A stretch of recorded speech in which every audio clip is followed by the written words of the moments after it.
Good morning students. In today's class we'll continue our 7th chapter coordinate geometry exercise 7.1। देखिए हम लोगों ने अपनी लास्ट क्लास में ये सीखा था कि डिस्टेंस फार्मूले के थ्रू हम ये किस तरह से फाइंड कर सकते हैं कि वो हमारे कौन से टाइप का ट्राइंगल या क्वाड्रिलेटरल है।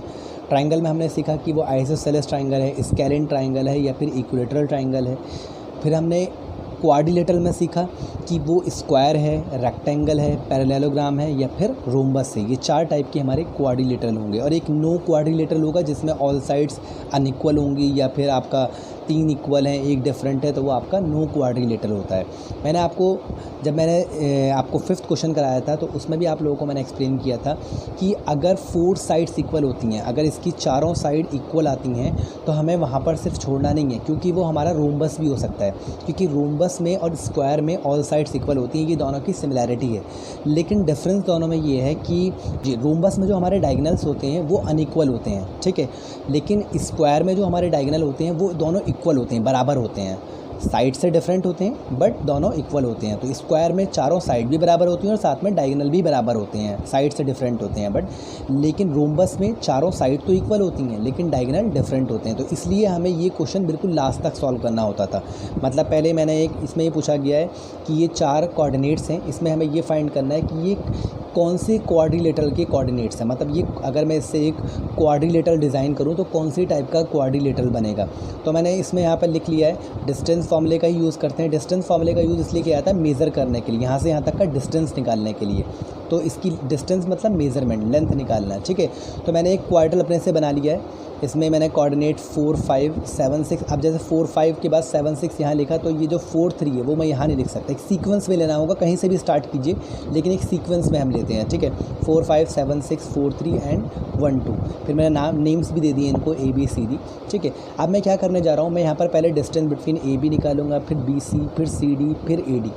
अगर 2 एक जैसे आते हैं और 2 एक जैसे आते हैं, मतलब लाइक AB और CD एक जैसा आ जाता है और BC और AD एक जैसा आता है, तो इसका मतलब वो वहाँ पर भी मुझे छोड़ना नहीं है, क्योंकि रेक्टेंगल और जिस तरह से स्क्वायर और रोम्बस में ये सिमिलैरिटी है कि चारों साइड इक्वल होती हैं बट रोम्बस के डायगोनल डिफरेंट होते हैं, उसके डायगोनल इक्वल होते हैं, तब हमें पता चल पाता है कि वो रोम्बस है या फिर स्क्वायर है। इसी तरह से रेक्टेंगल और पैरेललोग्राम में भी है।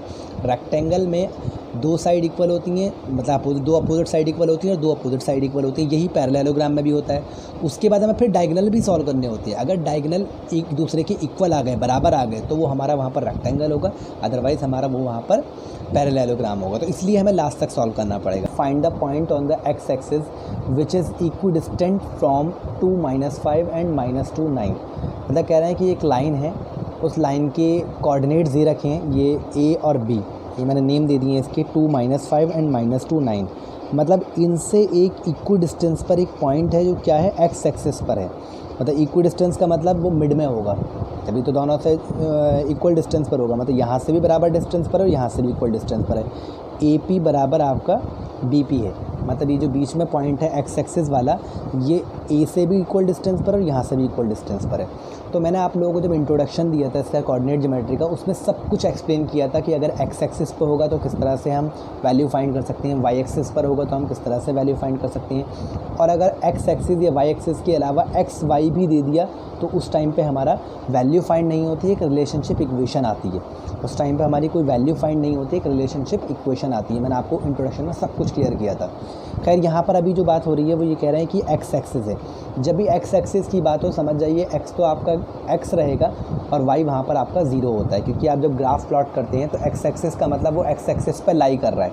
एक्स एक्सिस पर लाई करने का मतलब है कि एक्स एक्स होता है और वाई वहाँ पर हमारा 0 होता है, मतलब ऑर्डिनेट हमारा 0 होता है, रेफरेंस से हमारा x होता है। और अगर ये y एक्सिस होता तो y एक्सिस पे x हमारा यहाँ पर 0 होता, ये हमारा y होता, y 0 नहीं होता बल्कि 0 y होता।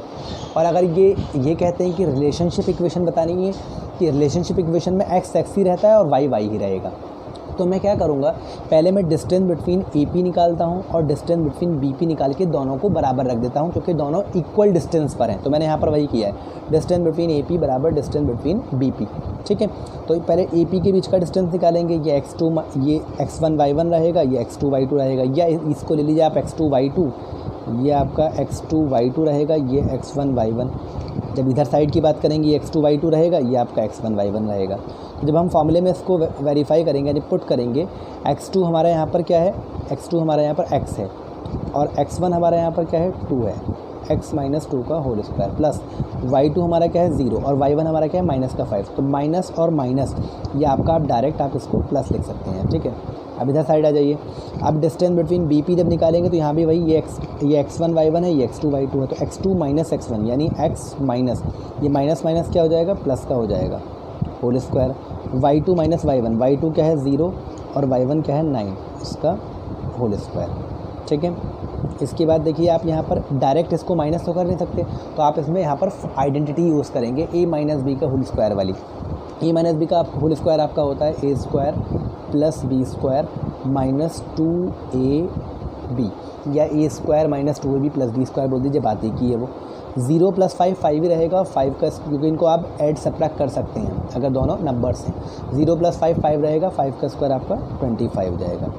अब यहाँ पर ये x + 2 ये भी सॉल्व हो सकते हैं, यहाँ भी आइडेंटिटी अप्लाई करनी पड़ेगी, a² + b² + 2ab, क्योंकि दोनों जगह ये प्लस है तो प्लस का ही साइन रहेगा, 2 × x × 2 प्लस 0 - 9 आपका माइनस का 9 होगा, लेकिन जब आप -9 का स्क्वायर करोगे तो वो पॉजिटिव 81 बन जाएगा। 9 का स्क्वायर 81 होता है और वो पॉजिटिव इसलिए बन जाएगा क्योंकि पावर ऑड नंबर में है और बाहर तो पॉजिटिव था ही। ये रूट से आप रूट स्टार्टिंग में भी कैंसिल कर सकते थे, कोई रूट से रूट कैंसिल हो जाएगा यहाँ पर, ठीक है।